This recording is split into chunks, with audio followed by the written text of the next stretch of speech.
Le coup de tabac des dernières heures risque de laisser sur le carreau un des principaux acteurs de ce Vendée Globe. Sébastien Josse a pris une grosse claque, mise au tapis par une vague destructrice.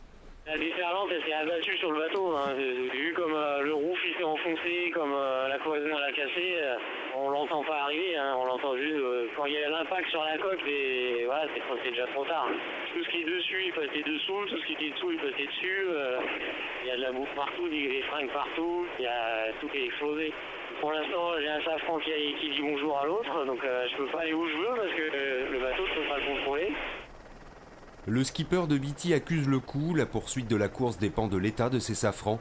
Dans quelques heures, Josse sera fixé.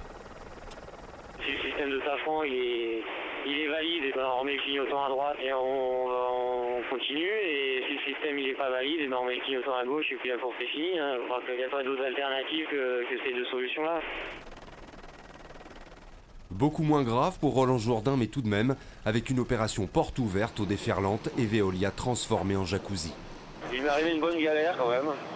J'ai pas fait un coup à la Jojo, mais en fait j'ai une vague qui est rentrée dans ma chambre.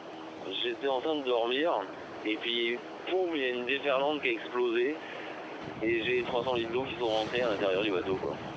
C'est surréaliste, t'es dans ton pieu, et tout d'un coup c'est le déluge. Je me dis c'est pas possible. Incroyable, j'avais jamais vu ça. Pour le moment, le Pacifique est aussi impitoyable que l'Indien. Marc Guimot n'y est pas encore. La réparation de son rail de grand voile est plus compliquée que prévu. Le skipper de Safran, au mouillage dans une petite île au sud de la Nouvelle-Zélande, est un peu désabusé. En revanche, cela recoule toujours pour nos deux inséparables Rio et le Cléache. La surprise du jour, Britair.